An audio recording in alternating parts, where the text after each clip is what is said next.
get the Diamond Award or Absolutely. something? I thought it was. Absolutely. But anyway, that's the name of that tune right there.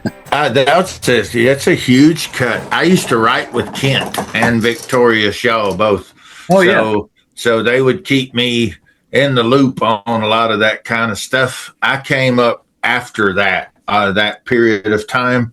I think Rope in the Wind was the album that he had after No Fences. And that, I believe that was the one. That's when I was there in town and first breaking out there in Nashville. So, but I met Vic and I met Kent. He's the reason I had a Taylor guitar for as long as I did. I hear you. Yeah. I've got two Taylors. Kent was sponsored by Taylor, I think. There's a reason he's got all them really pretty guitars. So tell us some more. I mean, how many other songs have you written that we didn't know was yours that went on to be big hits? Man, I'm learning all kinds of stuff today. I wrote a song with a fellow named Don Fremer. It was pitched to John Schneider from the Dukes of Hazzard Boys. And it was called You're the Last Thing I Needed Tonight, which was a record.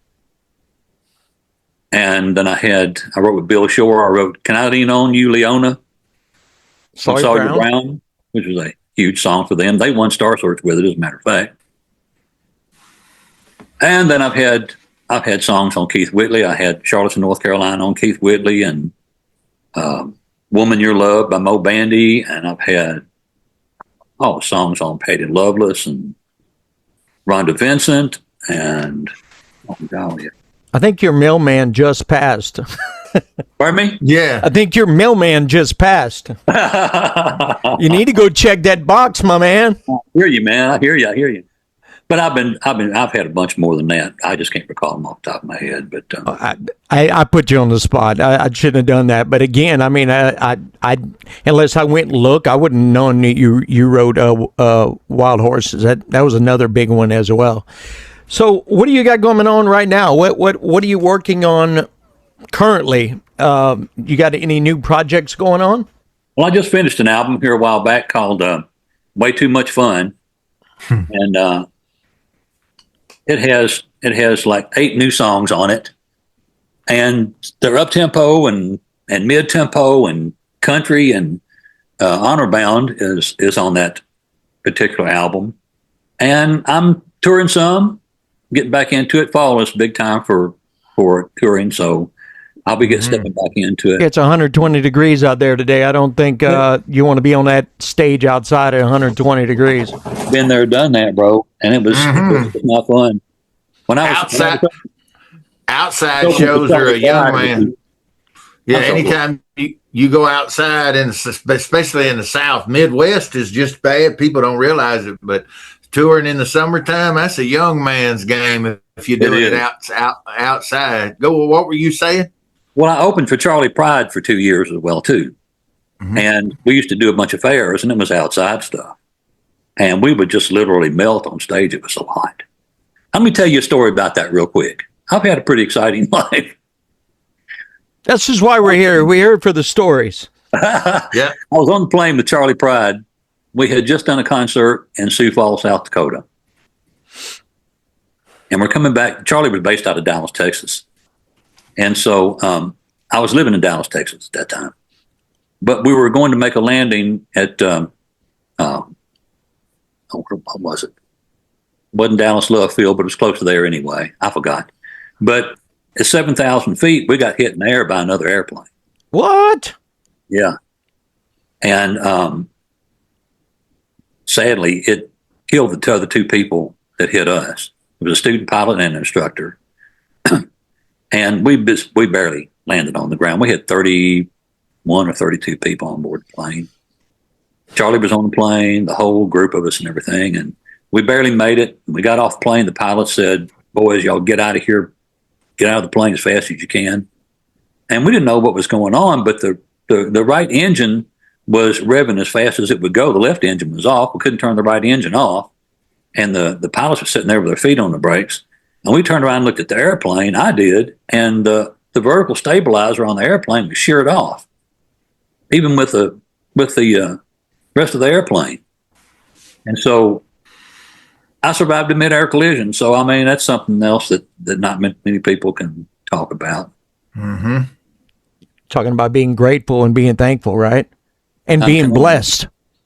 I was absolutely blessed. And I'll tell you what the interesting part about it was. Charlie Pride was doing a concert that very night for 600 nuns in Dallas, Texas. Oh, my goodness. A nun. A nun. God wanted him to be at that show. That's why he made it through that. Well, possibly, but it was. I hated it for the two people that were killed and everything. That's for sure. But that's just one of the interesting things. I personally got a chance to meet Charlie Pride in 1985. Sweetest, kindest guy I think I may have ever met in my life, besides Ryano over there. But you worked with the man. Tell the people exactly how down to earth that man is. Charlie Pride was one of the greatest individuals I ever met. Charlie Pride was not a songwriter, but he was a great interpreter of a song. Mm-hmm. And whenever he would get new songs in, he had a keyboard player that would take over for him. They actually played in his band. His name was Danny Hutchins, and still is Danny Hutchins. Matter of fact, I saw Danny here a while back when I received an award up in Pigeon Forge. But Charlie was just the greatest guy in the whole world, and he would send songs to Danny. He trusted Danny so much. And he would say, Danny, what do you think about this? And one of the songs was Burgers and Fries. The other one was Roll on Mississippi or something, I forgot. But I'd listen to those songs with Danny, and I'd go like, man, that's a hit right there. But anyway, Charlie was just a great guy. I loved him to pieces, and his wife, Rosine, she would come on the road with us, and she was always picking on me and playing with me and messing around, and we'd be off stage acting up and everything while Charlie was performing. And Charlie would take us out to dinner. When we were in Dallas, he took me to a Rangers baseball game. He was just a sweet guy, easy to get along with. And I never forget, we were standing backstage and at a fair one time, and they called my name to come out and sing. And he said, now you go out there, David, and get yours. When you get done, I'm going to go out and get mine.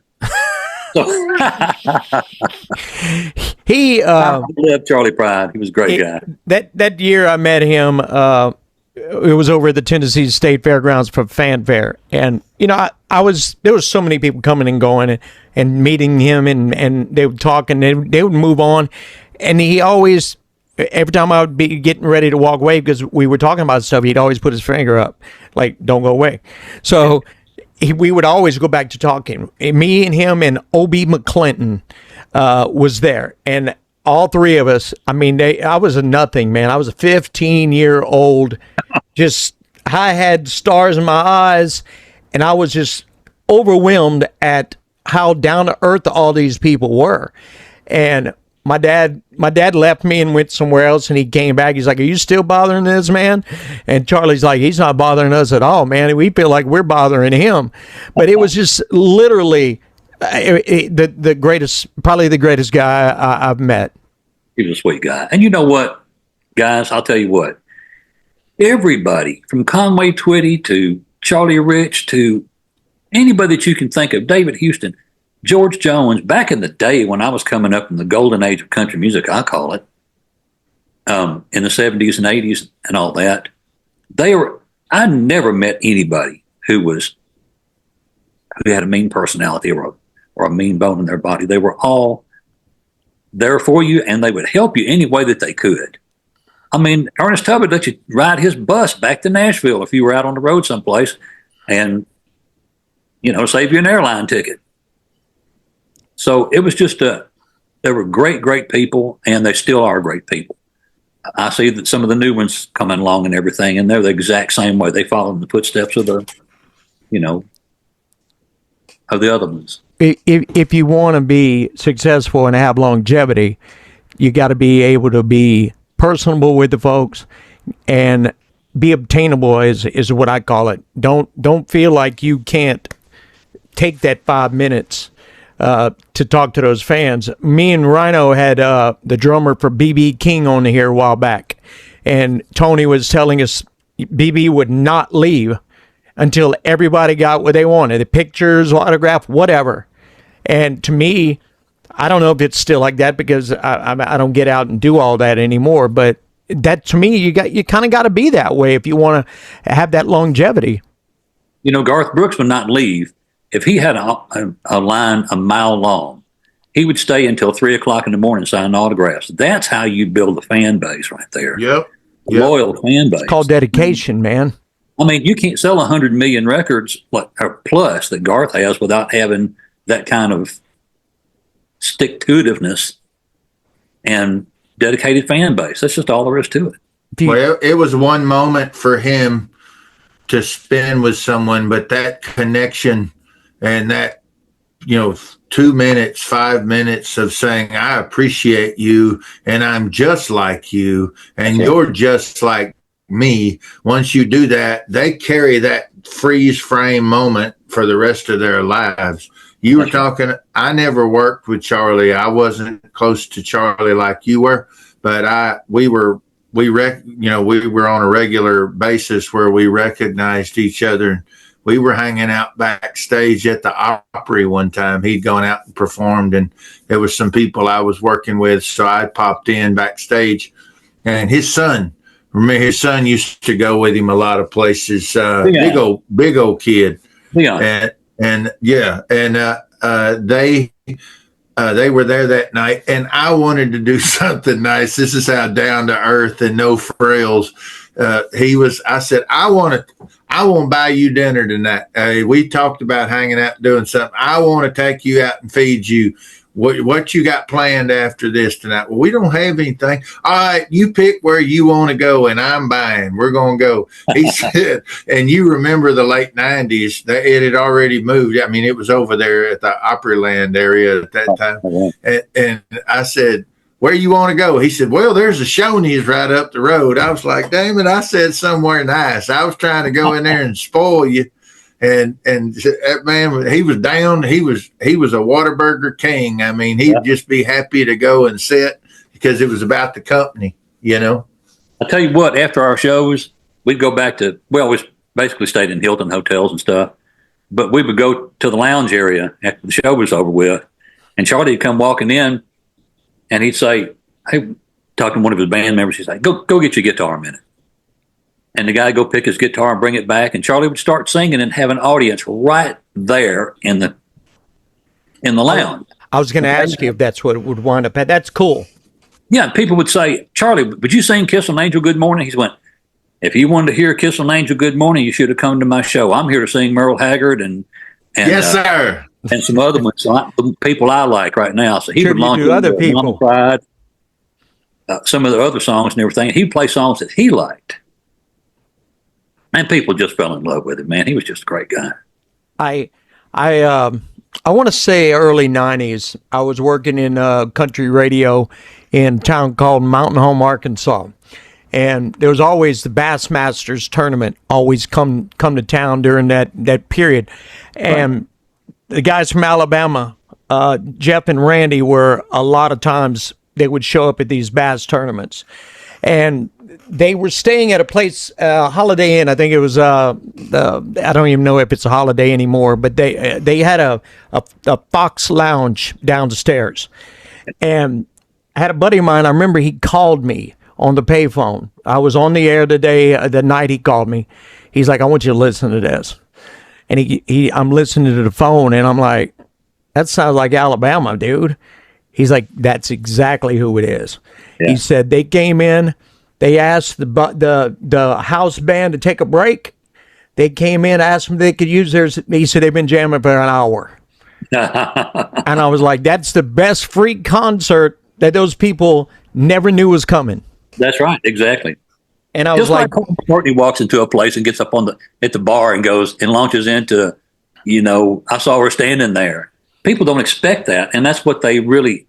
They just fall out over stuff like that. And I think Garth did that for a little while. He would just kind of book himself in local bars. I don't know if he used the name Chris Gaines or not, but he would just book himself as, say, John Jones at the corner bar, and he'd come in and John Jones would show up and it's Garth Brooks. I heard stories that he did that a lot. Yeah, absolutely. A lot of the big time, even rock and rollers do that too. The Rolling Stones are bad to do that. They'll book themselves into a club nobody really knows that they're going to be in and just surprise everybody. As the Rolling Stones or another name? Well, I don't think they even announced that they were going to be there. Whoever was in the club, would be full or something like that. It's going to be your treat. Same thing. They just walk in and just crank up and go to town, Surprise, we're fixing to sing Honky Tonk Women. Hope you guys enjoy it. Yeah, because that's where they came from. They came from the clubs and the dive bars and all that kind of thing. So again, when the crowd gets that impromptu surprise concert, again, that's more making that connection, making that those people will never forget that. Just like if you go somewhere and I've been to the merch table and the autograph table, and they're like, "We're done. We got to go," and you still got 50 people waiting. Right. I mean, unfortunately, you got to go, but now you just kind of like made a lasting impression on all 50 of those people, who probably will never come see you again because of that. That's exactly right. Exactly. They'll tell you they'll talk about you to their friends, though. Every one of them, they'll talk about you to their friends. Man, we went to see Rob and Uncle Ryano on tour, dude. Those guys wouldn't want to sign the autograph, take no picture. Heck with those guys. That's right, man. Yep. That's right. Yep. Now you got to be in there with them, and you should. It should be in your heart to do it to start with.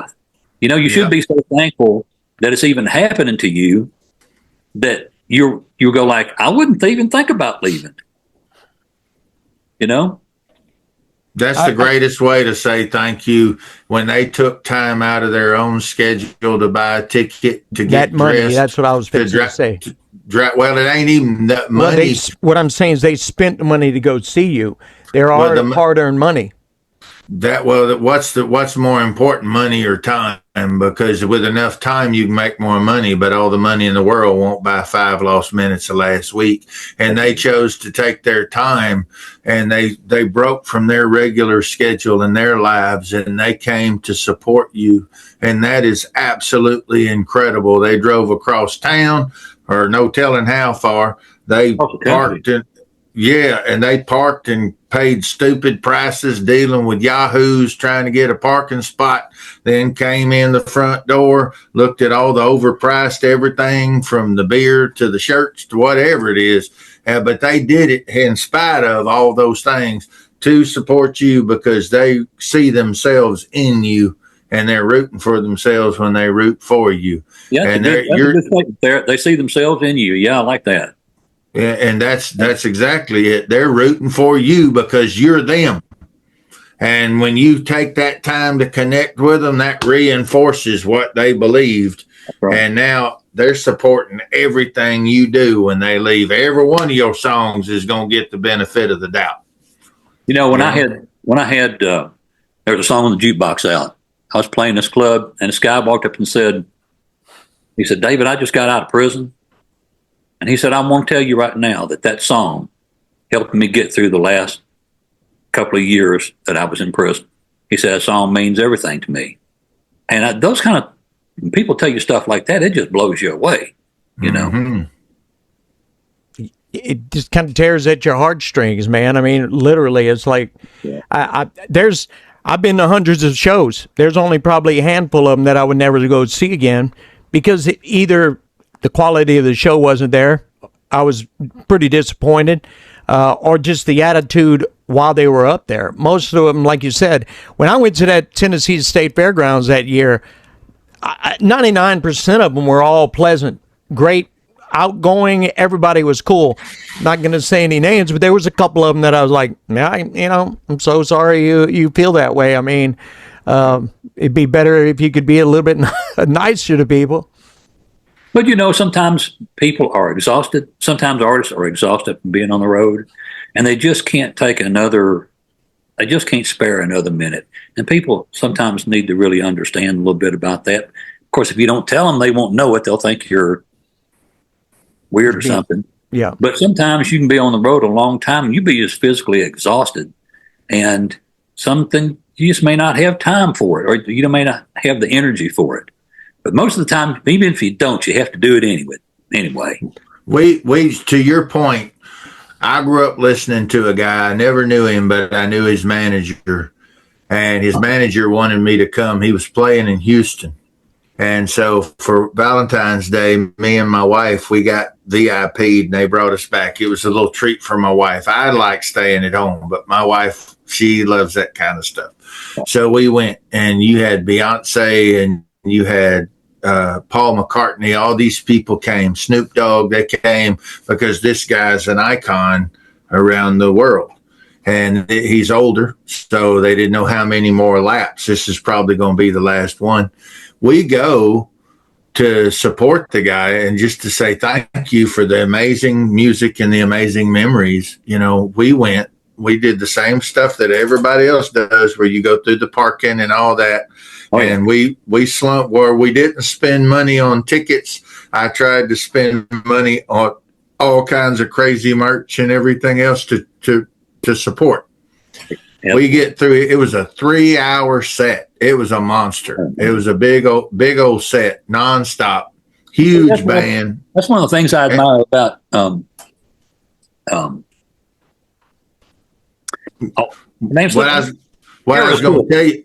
I was going to tell you is right at the end of the show, and this stacked massive stadium with all these people, they went to the merch table.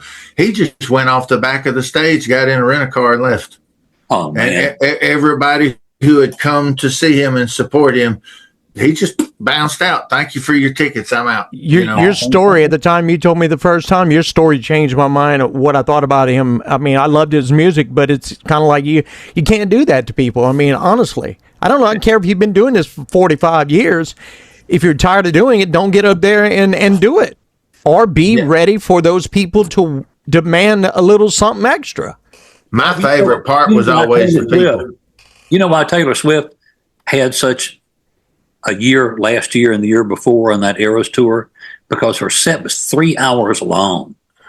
I mean, she didn't have to do a set 3 hours long, but she killed it the whole time out there. And so that's the reason she's where she is today. She's a billionaire. 3 hours is a long time. I don't think I've ever been to a show where somebody does 3 hours. Alabama's my all-time favorite. I love Alabama, but I don't know if I would want to sit there for 3 hours. I know. If they can keep the other day for 3 hours, and I left halfway through it. if they can keep you engaged in the way to do that's going to be cool. Remake stuff that they never saw coming, cameos popping in and out they never saw coming. Make it a show, not just about somebody standing there singing. Because you're right, 3 hours just watching somebody sing. I don't know, George Strait could probably pull it off, but other than that, it starts to dwindle down real fast. Well, you come to see me, that's what you get for an hour and a half. I thought you were going to say, damn, 3 hours? I can do an hour and a half. And everybody's going like, all right, Dave, last song, buddy. Yeah. Play barrooms, bedrooms, and get off of the stage, man. Come on, we got to get the next guy up in here. Now, I like it when you go, it's like, I went, there was, I'd seen ZZ Top with Dwight Yoakam and South Hall, I think is the band that was there. South Hall come out for 30 to 45 minutes, rocked the place, sounded amazing.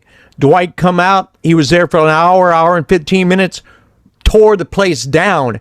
And then you get ZZ Top, and I wound up staying for the first song they sang seemed like it lasted 39 and a half minutes. So I kind of like, we listened to 2 songs and we jetted. I was very impressed with Dwight Yoakam and will go see Dwight Yoakam again just because of the whole stage presence. I love me some Dwight Yoakam. I mean, he's got it going on, man. And he's been around for a while, man. I mean, when I got into mid-80s. Do I now? He's a great actor, too. Oh, Sling Blade, dude. I watched Sling Blade the other day. I was like, wow, dude, that Doyle Hargrove is Dwight Yoakam. Yeah. I ain't got no gas in it. All right, what you doing with that lawnmower blade, Carl? Yeah. I know it. I'm aiming to kill you.